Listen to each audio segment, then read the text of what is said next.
El autor está llegando al final de su epístola, tal y como ha indicado Rubén.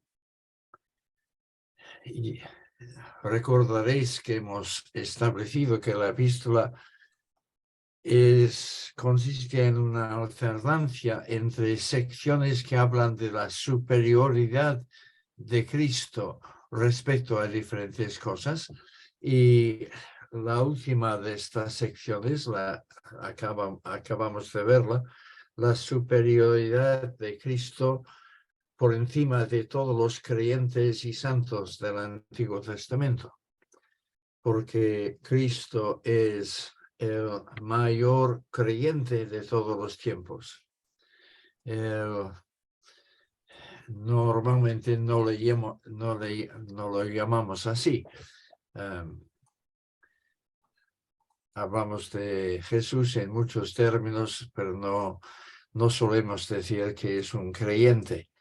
Pero él ejerció la fe en su Padre, en la voluntad de su Padre, en los designios del Padre y en la protección del Padre como nadie. Así que él es el mayor de los creyentes, tal y como vimos al final del estudio de la semana pasada en los versículos 1 y 2 de este capítulo.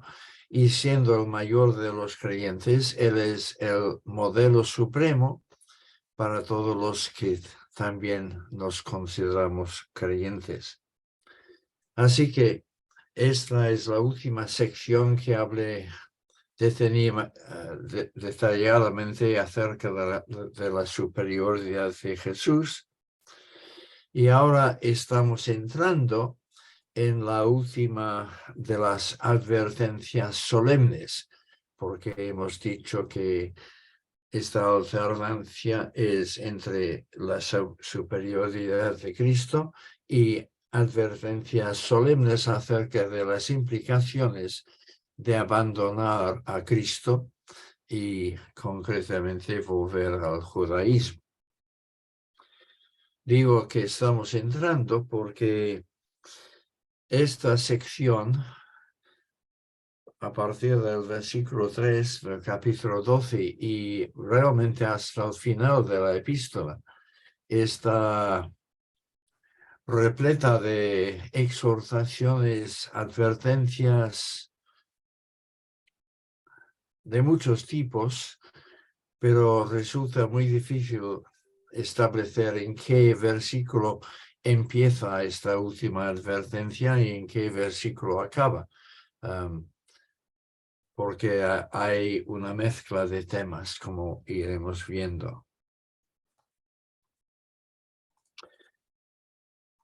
Bien, hemos visto a Jesús como el autor y consumidor de la fe,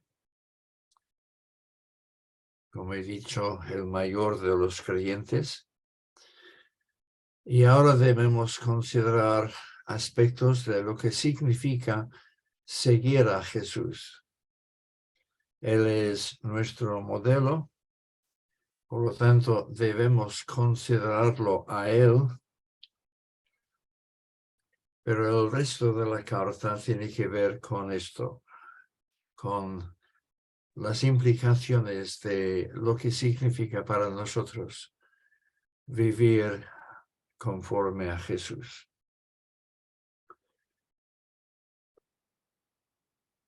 Al principio del pasaje de hoy, vemos claramente dos necesidades en nuestro caminar.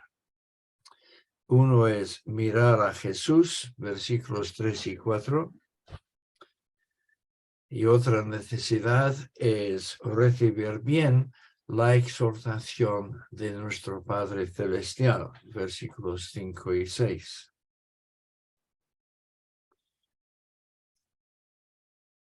Necesitamos el ejemplo del Hijo, juntamente con el amor del Padre, para animarnos en nuestro peregrinaje. Y el amor del Padre no es un amor fácil, no es un amor de consentimiento, sino de corrección, como iremos viendo. La vida de fe se puede decir que tiene 3 momentos o etapas esenciales. El comienzo, es decir, nuestra conversión. En tercer lugar, nuestro destino, nuestra tierra prometida, la ciudad celestial, estar para siempre con el Señor. Y en medio,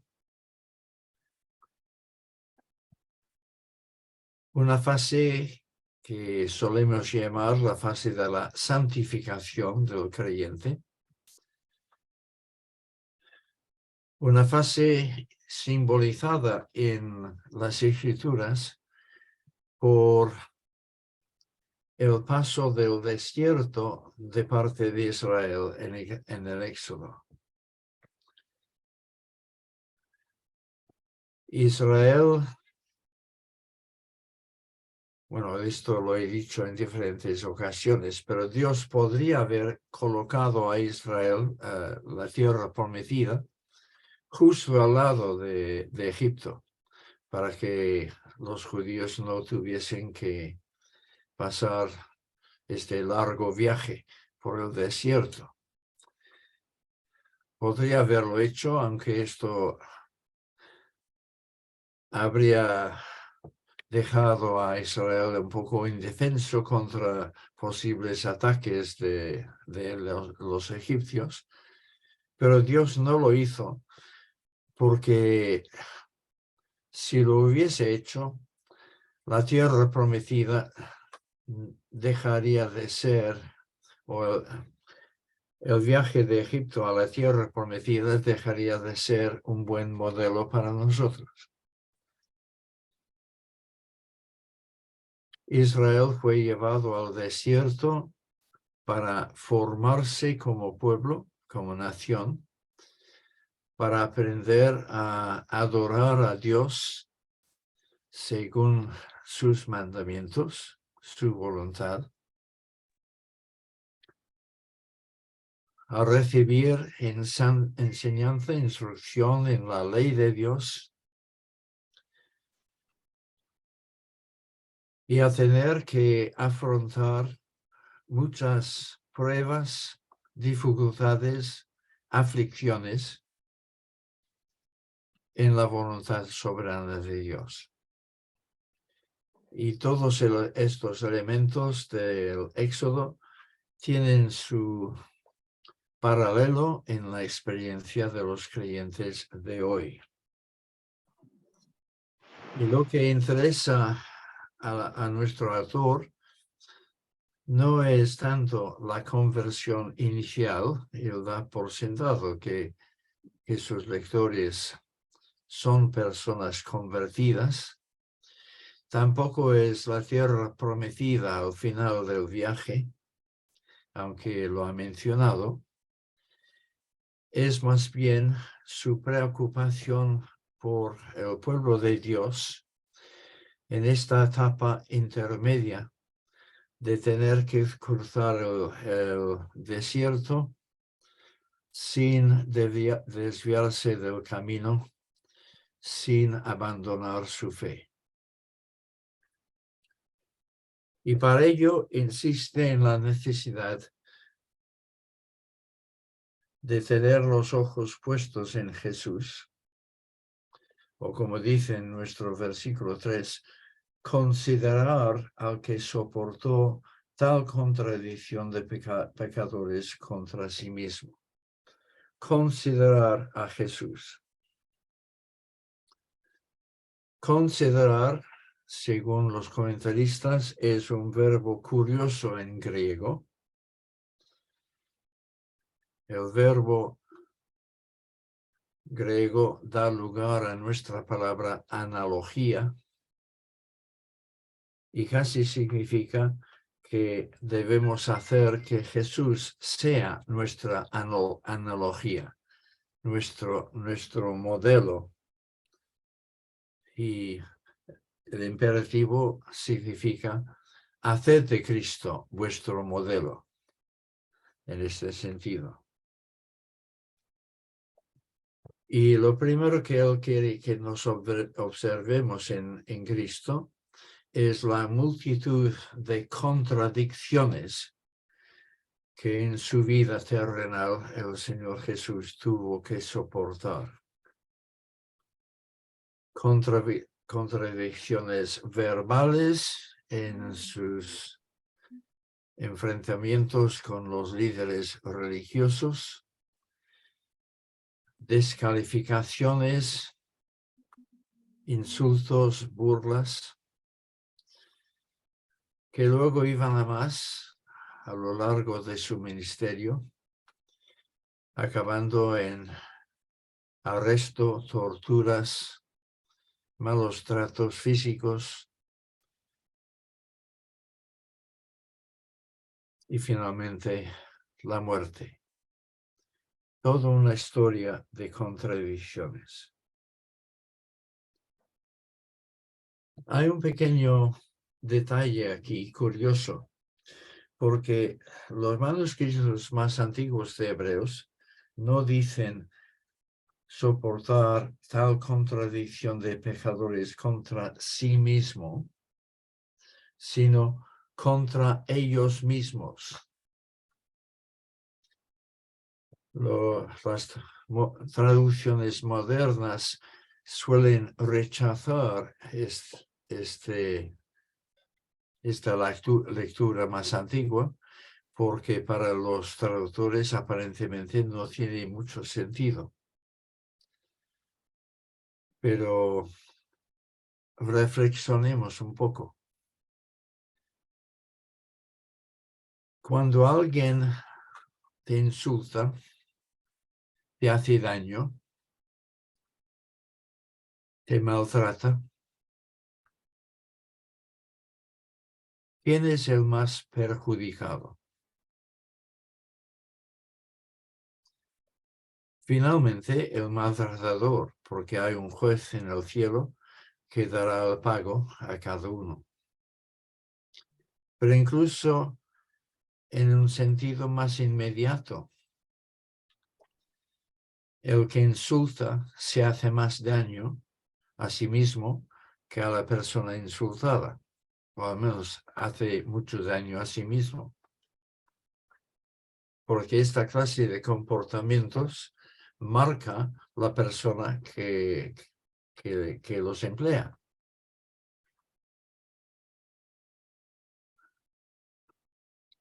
La persona que practica muchas mentiras suele ser una persona que finalmente cree sus propias mentiras y no es capaz de tener una visión clara de la verdad y la falsedad en otras áreas de la vida. Nos perjudicamos a nosotros mismos cuando maltratamos a otros. ¿Dónde está Judas ahora? ¿Dónde está Pilato? ¿Dónde están Anás y Caifás? ¿Dónde está Herodes?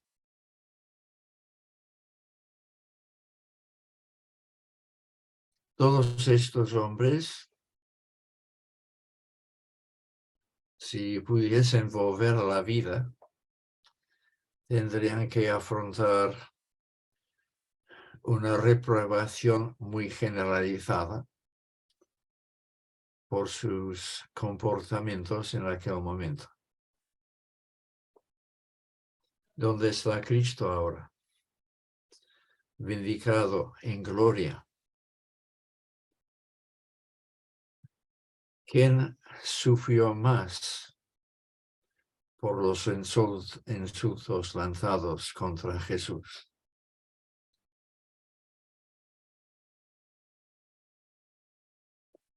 Hay un Dios en el cielo que vindica a los suyos y castiga a los impíos e injustos.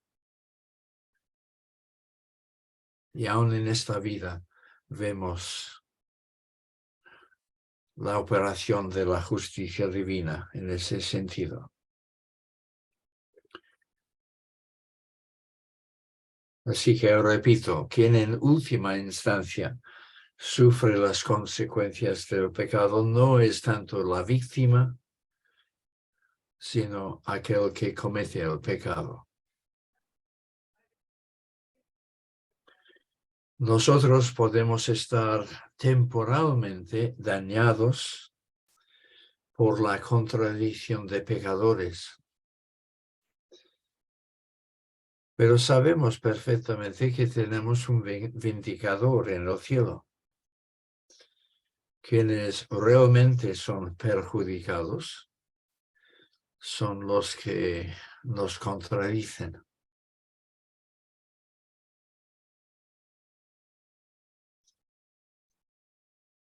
En todo caso, es muy importante fijar nuestra mirada en Jesús como nuestro modelo. Yo no sé qué profundidades de sufrimiento, de angustia estáis viviendo en vuestras vidas en este momento. No quiero minimizar nada, pero sí nuestro punto de comparación es con el vecino de al lado. Siempre podemos encontrar a personas que viven mejor que nosotros y por lo tanto considerar que somos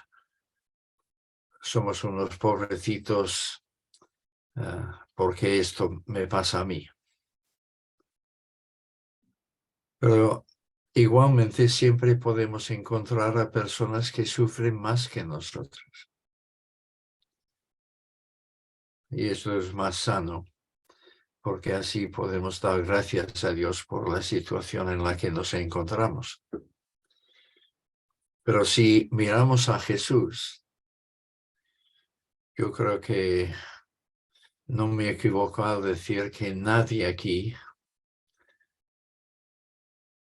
y posiblemente nadie en toda la historia, ha sufrido como él sufrió. Contradicciones. Y por lo tanto, en comparación con él, nuestra situación es mucho más fácil. Y él mantuvo la fe hasta el final. Mantuvo su integridad, su compromiso con la voluntad de Dios. Y él es nuestro modelo.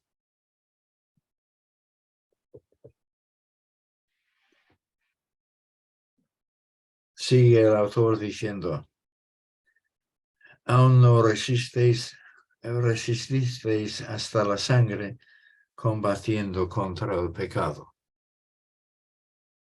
Es decir, nadie de los presentes hemos tenido que someternos al martirio, tal y como los héroes de la fe en el capítulo 11, versículo 37. Y nadie aquí ha tenido que sufrir en la cruz como el Señor Jesús.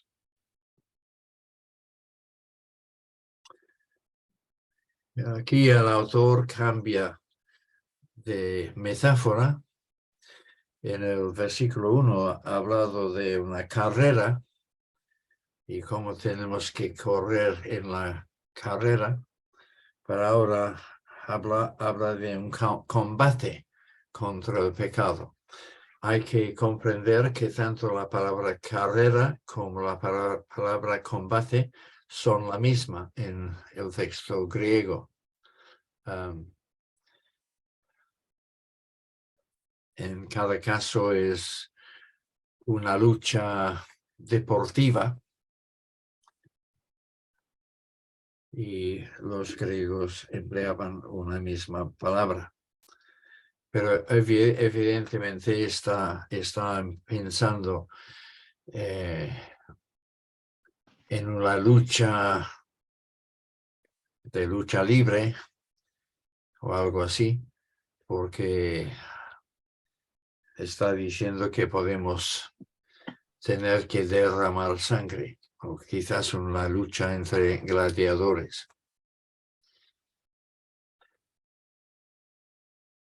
Corriendo la carrera no se suele derramar sangre, pero así que hay un ligero cambio de matiz. Nuestro enemigo en este combate es el pecado. Y el autor da por sentado de que a partir de nuestra conversión estamos en una lucha fiel contra el pecado. Contra el pecado de aquellos que nos insultan. Contra el pecado del mundo que nos rodea. Cuando evangelizamos estamos luchando contra el pecado. Pero seguramente él está pensando principalmente en nuestra lucha contra el pecado en nosotros. Sí, recordaréis que según el capítulo 10, versículo 14, la ofrenda de Jesús en la cruz nos ha hecho perfectos para siempre. Ha expiado nuestro pecado. Pero esto no quiere decir que no tengamos que luchar en el día a día, porque pelearnos con el pecado es una parte importante del proceso de nuestra santificación, del proceso de nuestra travesía del desierto.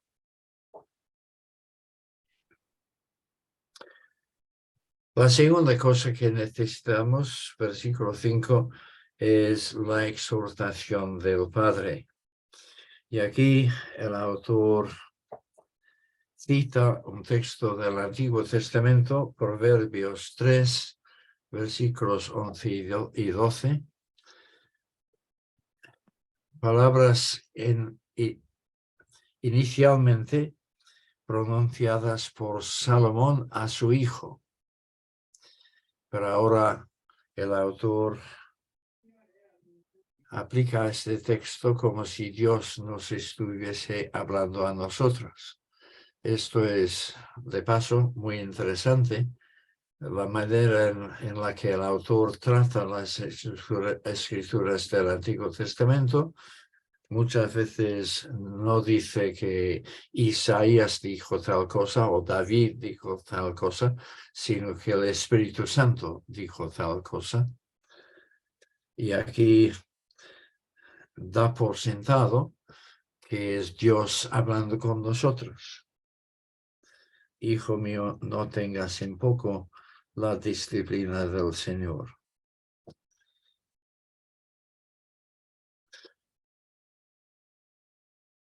Nuestros sufrimientos nunca son en vano. Ni siquiera las contradicciones de pecadores. Se puede analizar como hechos sociales, históricos, reales, y podemos concentrarnos en el elemento humano. Fulano me ha dicho esto, me ha hecho lo otro, y no ver más allá. Pero el autor quiere que veamos más allá, que todo lo que tenemos que sufrir como creyentes después de nuestra conversión y en el peregrinaje por el desierto, cae bajo la soberanía de Dios, la providencia de Dios. Dios tiene muchos propósitos que cumplir en nuestros momentos de sufrimiento, en todos nuestros momentos. Pero quizás el principal sea disciplinarnos, corregirnos. Porque cuando inicialmente pedimos que Dios nos salve, nos entregamos a Cristo. Dios toma esto muy en serio.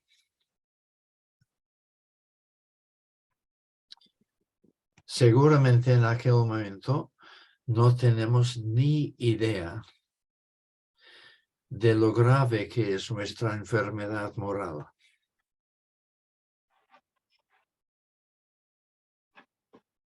La sociedad nos ha enseñado a creer que somos buena gente. Y aunque tenemos algún desliz de vez en cuando, sin embargo, no hemos hecho daño a nadie. Y nosotros hemos tragado esta versión acerca de nosotros. Pero cuando el Espíritu Santo empieza a hurgar dentro de nosotros, acabamos con tal conocimiento de la profundidad de nuestra miseria, que como el apóstol Pablo nos consideramos el peor de los pecadores.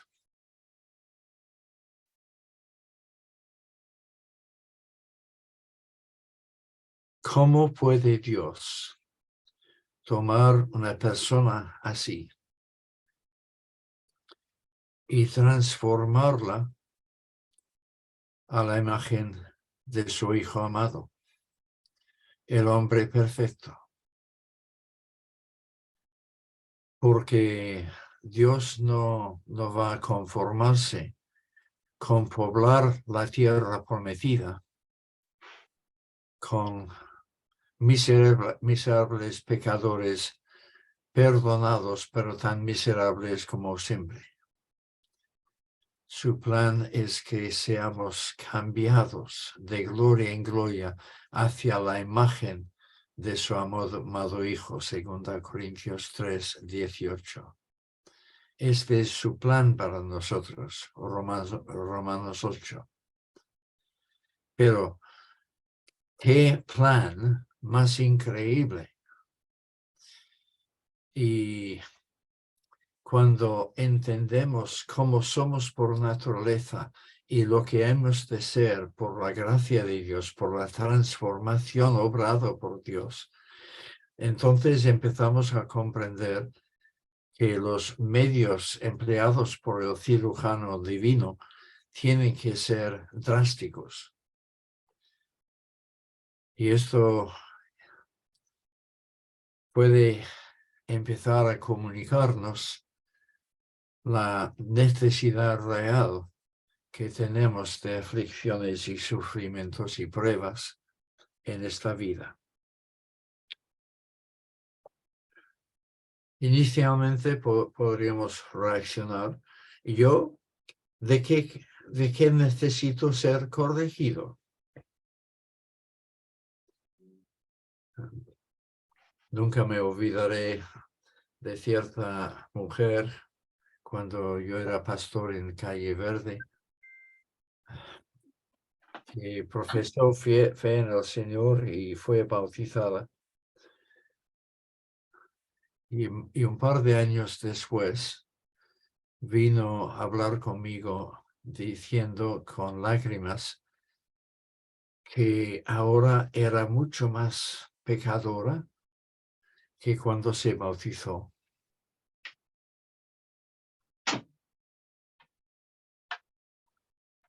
Luego en la conversación ella empezó a decir las cosas que había hecho antes de su conversión.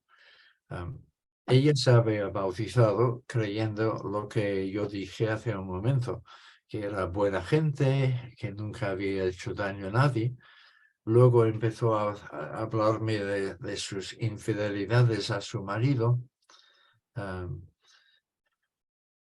a diferentes situaciones de robo, de mentiras.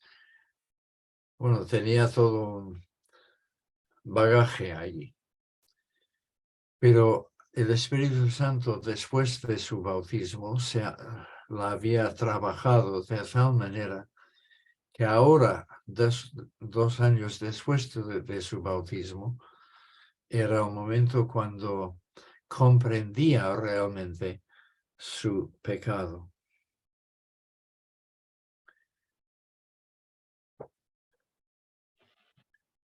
Por eso necesitamos medicamentos fuertes de parte del Señor.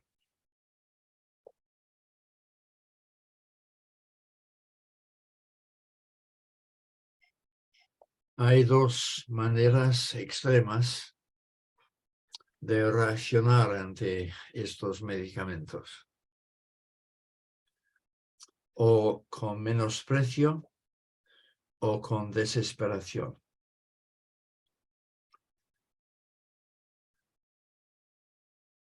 Podemos negar que las aflicciones que pasamos sean controladas por el Señor. Podemos refugiarnos en que solamente son situaciones de injusticia en este mundo. La culpa la tiene el gobierno, la culpa la tiene mi suegra o quien sea. Y no comprender que el Señor nos está tratando conforme a lo que necesitamos, no conforme a lo que merecemos. Y aquí tenemos que matizar cosas acerca del castigo del Señor.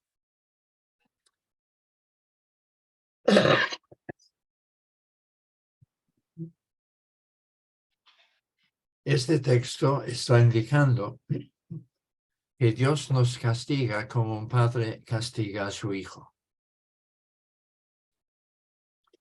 no como un juez castiga a un delincuente. Bueno, para esto tenemos que borrar de nuestra mente la jurisprudencia actual y tenemos que situarnos más bien en tiempos bíblicos, porque hoy en día hay una enorme confusión y los jueces actúan como padres. Su mayor preocupación no es dar justicia, sino reinsertar al delincuente, parece ser. Pero en el pasado, en tiempos bíblicos, el juez estaba puesto para dar el pago apropiado, ni una exageración ni una minimización, el pago justo por cada ofensa. En cambio, el padre sí que corrige a sus hijos deseando su reinsertación social, deseando formarles a través de esta corrección para vivir bien dentro de la familia, dentro de la sociedad. Es un castigo de corrección, no de retribución. Nuestra retribución ya ha sido pagada por Cristo en la cruz. Pero esto no quiere decir que no estemos bajo la disciplina correctora de Dios. Pero podemos saber que quien nos corrige nos ama como nuestro Padre y nos corrige para nuestro bien,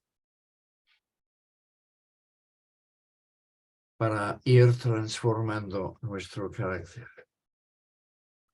Así que no menospreciemos su corrección, pero tampoco debemos desesperarnos ante ella. Dios sabe dosificar su corrección según nuestras necesidades. Él no disfruta viéndonos sufrir, no es un sádico. Nos corrige porque lo necesitamos.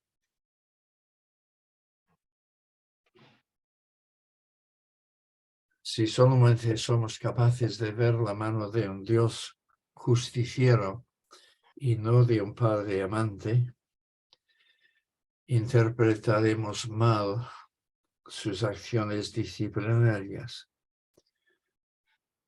Dios me ha rechazado, Dios ya no me ama, Dios ya no me cuida.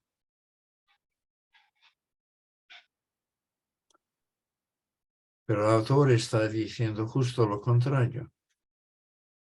Dios al que ama lo disciplina. Y en los versículos siguientes dirá cosas aún más fuertes. Si Dios no te está disciplinando, eres un bastardo, no un hijo legítimo, con perdón.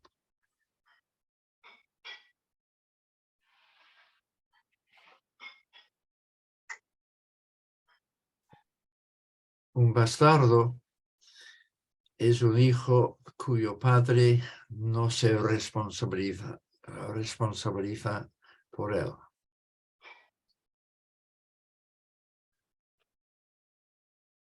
No le apoya económicamente. Bueno, en nuestra sociedad de hoy las leyes intentan corregir esto. Pero en la antigüedad no era así. Y por lo tanto, un hombre irresponsable podía tener muchos hijos bastardos y no preocuparse por ellos, ni formarlos, ni educarlos, ni disciplinarlos. Si tú estás subiendo sin disciplina, sin tener que pagar las consecuencias de lo que haces, sin ninguna clase de corrección, entonces es cuestión de preguntar si eres un hijo legítimo de Dios o no. Aun el Señor Jesucristo fue perfeccionado por medio de los sufrimientos. Capítulo 2, versículo 10. Él fue perfeccionado por sufrimientos a fin de ser apto para su ministerio sacerdotal. Pero parte de la disciplina de Dios es para prepararnos para nuestros ministerios en el pueblo de Dios.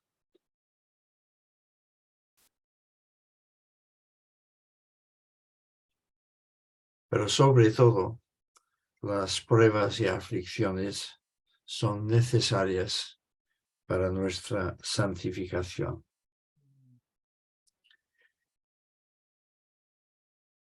Aquí el autor introduce 3 razones poderosas por las cuales, lejos de hundirnos ante esta información, debemos sentirnos animados. Así que, por favor, todos con una sonrisa, porque estáis disfrutando de esta información. En los versículos 7 a 8 establece que la disciplina es una clara evidencia del amor de Dios, de que Dios nos está tratando como hijos amados, hijos legítimos. En el versículo 9, su argumento es que si recibimos disciplina de parte de nuestro Padre terrenal y aún así lo respetamos, Faltan 5 minuts, On vas? Agafar el mòbil. El mòbil per a què? no veo ninguna persona con micrófono abierto. Así que esta voz vendrá de lo alto, algo así. Decíamos que si respetamos a nuestros padres terrenales, a pesar de haber sido castigados por ellos, y entre paréntesis, si hemos tenido padres terrenales que nunca nos disciplinaron, es probable que no los respetemos. Cerrar paréntesis. Pero si es así, cuanto más tenemos que respetar la acción disciplinaria de un Dios que nos ama y que nos trata como hijos. Y luego en los versículos 10 a 11 establece que la disciplina nunca es arbitraria, siempre es para nuestro provecho. Por lo tanto, permaneced bajo la disciplina.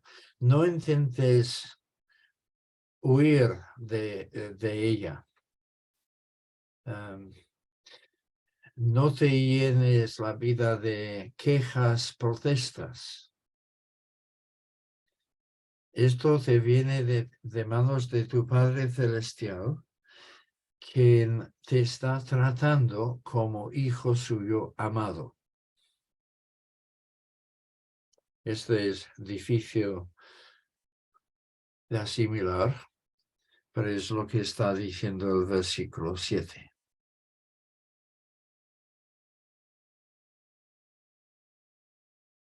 El verdadero amor de un padre no consiste en consentir todo lo que quiere el hijo.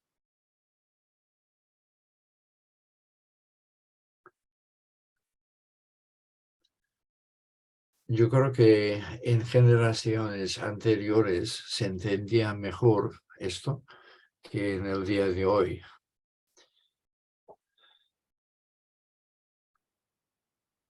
Una de las típicas situaciones de hoy es que el hijo se porta mal en el colegio, pero si el profesor intenta castigarlo, enseguida los padres acuden al colegio para protestar y denunciar al maestro. En el pasado no era así. Los padres se solidarizaban con la disciplina de los maestros y agradecían esta disciplina porque ayudaba a la disciplina en casa también. Pero puesto que vivimos en una sociedad donde mayormente el amor de los padres consiste en dar al hijo todo lo que quiere, dejar que él viva su vida a su propia manera, sin dirección, sin corrección.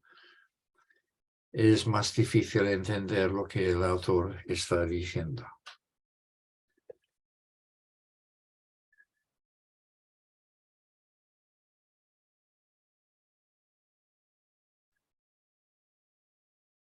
Nosotros hemos tenido a nuestros padres naturales, los cuales nos castigaban y los respetábamos. No seremos mucho más dóciles al Padre de los Espíritus y viviremos. Y viviremos la vida abundante, porque la finalidad de Dios es que disfrutemos de vida abundante. Pero esta vida abundante requiere disciplina. La libertad, en muchos sentidos, requiere disciplina. Yo escucho a Rebecca Millar tocar el piano y tengo mucha envidia. Bueno, no debo decir esto.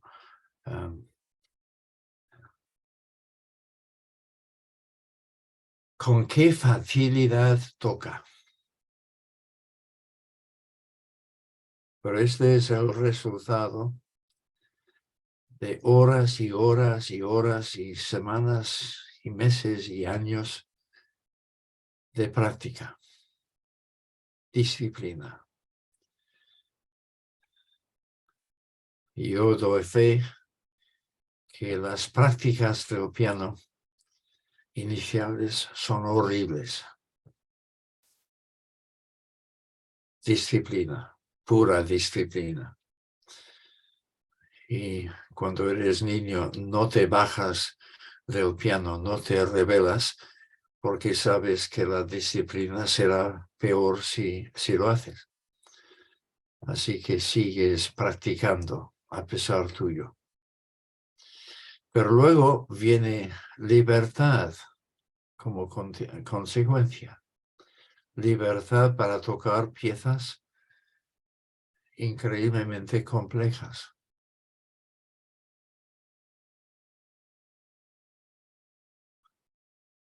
Este versículo habla del Padre de los Espíritus y esto evoca ideas muy estrambóticas. Pero sencillamente el autor está contrastando el Padre natural, el Padre de la carne, con el Padre del Espíritu. Nuestros padres naturales son responsables por habernos dado un cuerpo. Nuestro Padre espiritual es el que nos ha hecho nacer del Espíritu. Si respetamos a nuestros padres terrenales, mucho más al Padre espiritual. Y la meta de todo esto es que participemos en su santidad. Versículo 10. Esta es una frase tremenda. Dios es santo. Su santidad inicialmente puede parecernos una cosa temible, pero finalmente resulta ser una cosa hermosísima. Incluye su bondad, su amor, su misericordia, su justicia, su nobleza, su fidelidad. Y esta es nuestra meta, ser transformados a la imagen de su Hijo, es participar de la santidad de Dios. El castigo que Dios nos da en esta vida no es una mera retribución porque hemos hecho cosas malas. Es una corrección con finalidad positiva de parecernos a nuestro Padre Celestial. Muy rápidamente en los versículos 12 a 14 y incluido el versículo 14, aunque los editores de la Biblia suelen colocarla en la sección siguiente, aquí tenemos conclusiones. Pero lo interesante es que cada uno de estos tres versículos está haciendo referencia a un texto del Antiguo Testamento. En el versículo 12, el autor está pensando en Isaías 35, versículo 3. En el versículo 13, él está pensando en Proverbios 4, 26. Y en el versículo 14, en el Salmo 34, versículo 11. Por tanto, fortalecer las manos fatigadas y las rodillas debilitadas. Puesto que Dios está persiguiendo un objetivo muy positivo en su manera de disciplinarnos, ánimo, hermanos, fortalecer las manos fatigadas. Pero este versículo se puede entender de dos maneras. O bien quiere decir que Dani Guma necesita fortalecer sus manos fatigadas y sus rodillas debilitadas. O puede significar que Dani Guma tiene que ayudar a todos sus hermanos a fortalecer las manos fatigadas y las rodillas debilitadas, porque no queda claro si las manos y las rodillas pertenecen al fortificador o a otros hermanos que necesitan ser fortificados. Puesto que hay duda, mejor dar espacio a las dos posibilidades. Así que Dani tiene que fortalecerse a sí mismo, pero Dani también necesita la ayuda de todos los demás en pantalla para fortalecerlo en momentos de debilidad. Y esto es cierto no solo de Dani, sino de todos nosotros. El versículo 13, como digo, procede de Proverbios 4, 26. Examina la senda de tus pies y sean rectos todos tus caminos. No son citas totalmente exactas, pero suficientemente similares como para afirmar que el autor está pensando en estos textos. Si el peligro contemplado en el versículo 12 es el de desanimarnos hasta el punto de no proseguir en el viaje, el peligro contemplado en el 13 es el de seguir en el viaje, pero por un derrotero equivocado. Y aquí también necesitamos ayudarnos mutuamente. Y cuando vemos que alguien no está siguiendo la senda recta, animarle a que vuelva a ella.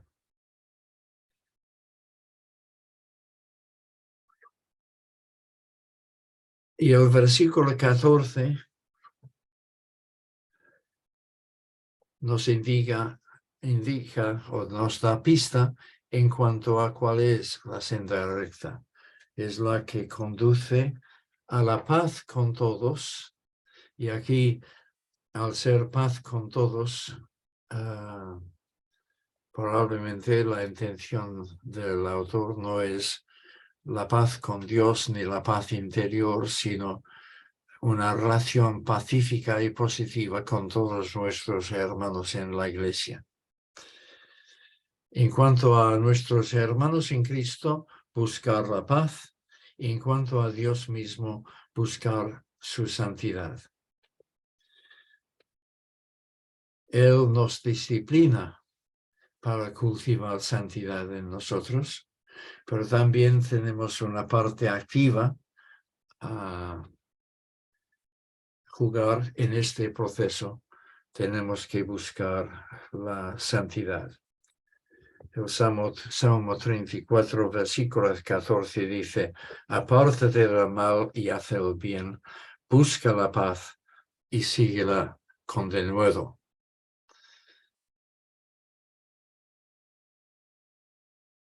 Así que, dos ideas supremas. En las aflicciones, las contradicciones, las pruebas que tenemos que afrontar en esta vida, necesitamos sentirnos confiados, porque tenemos un Padre Celestial que sabe dosificar, que sabe controlar, que sabe corregir.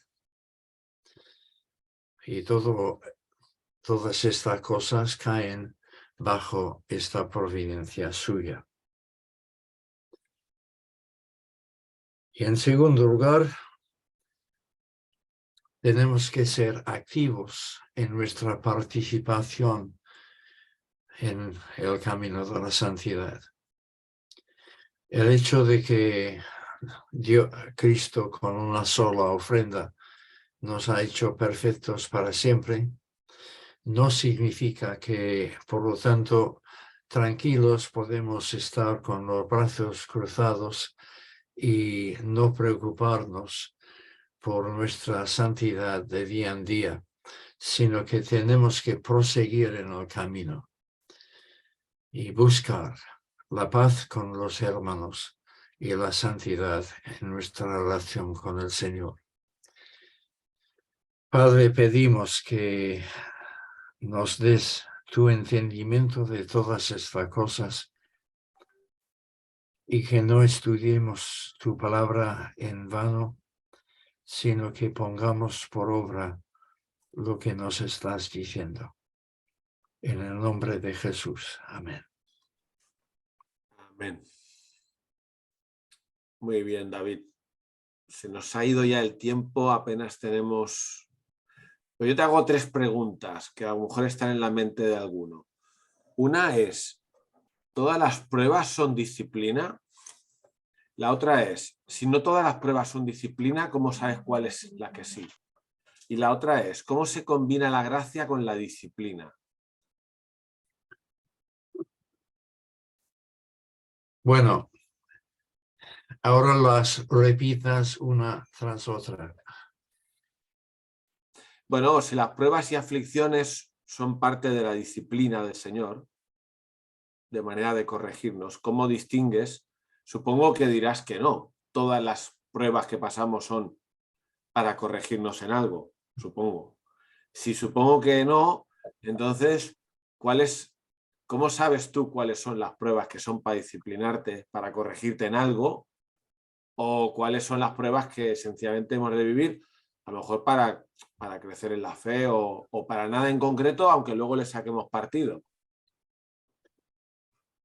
Dije en un momento que el Señor seguramente tiene muchos propósitos detrás de las pruebas que permiten nuestras vidas y que la corrección para nuestra transformación a la imagen de Jesús es uno de estos propósitos, pero hay otros.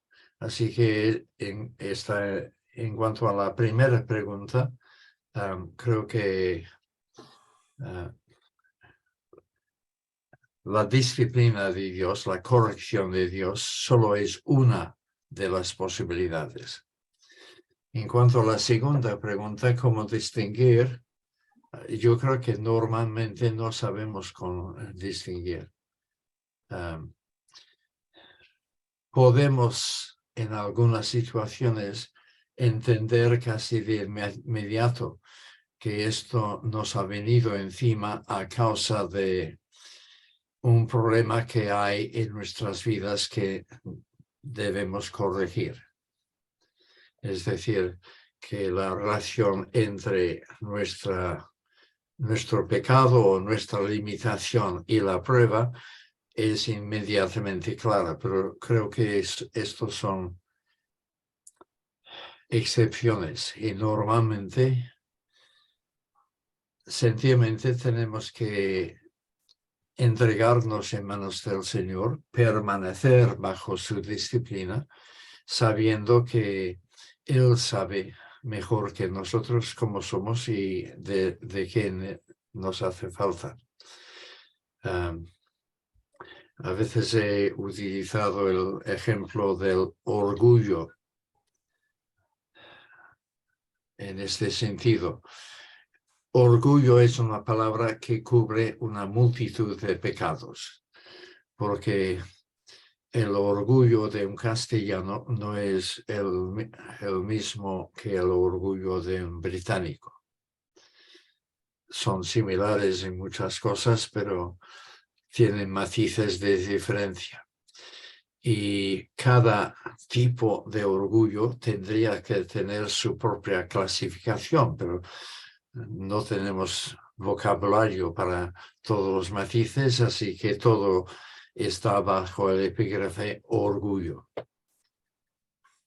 ¿Cómo puedo extirpar el orgullo de mi vida si ni siquiera sé identificarla bien? Tengo que dejarlo en manos de Dios y creer que Él me llevará por aquellas situaciones necesarias para corregirme en esta área. Ahora estoy divagando. La tercera pregunta. Bueno, era lo de porque se presta, ¿no? Lo de la gracia. Todo lo que hace Dios es gracia.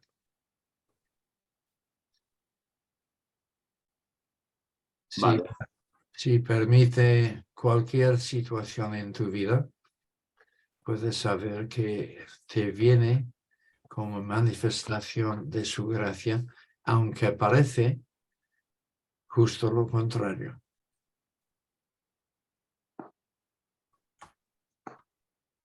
Muy bien. Carmencita. Hola, ¿se me oye? Sí. ¿Sí? No, yo es un poco la pregunta, me parece que la ha hecho ya Rubén, porque yo estaba viendo que de los versículos del 5 al 11 se hablaba mucho de la disciplina del Señor. Yo estaba pensando en mí misma, un poco egoísta, hablando, de que cómo entiendo, o sea, cómo sé yo cuando Dios me está disciplinando.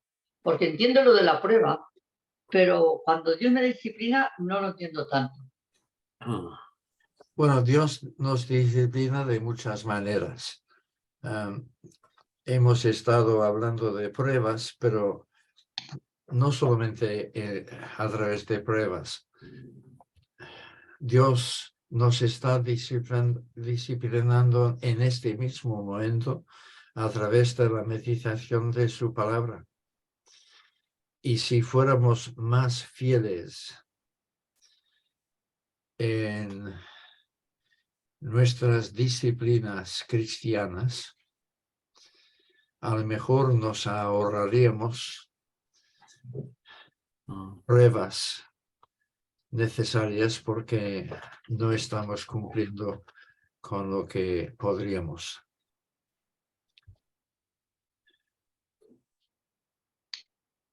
Bueno, esta es una primera reacción a tu pregunta. Bueno. Pues gracias. Hemos de terminar. Ya sé que esto daría para una hora, pero hemos de terminar porque además tenemos programada otra reunión luego. ahora a las 9. Vale. Así que igual la semana que viene hacemos un trozo más corto y empezamos con un debate de esto. Bueno, vamos a dejarlo aquí entonces Vale. y seguimos la semana que viene. Y perdón por haberme alargado. Ah, no, hombre, no. No. Lo de la reunión nuestra igual es mala organización nuestra por cortar el tema este. Así que perdónanos tú. Vale, pues cortamos aquí, ¿de acuerdo? Vale. Buenas noches. De acuerdo. Bien. Gracias, buenas A noches. pasar buena semana. Buenas noches, Margarita, David. Buenas Gracias. noches. Gracias. Buena semana a todos.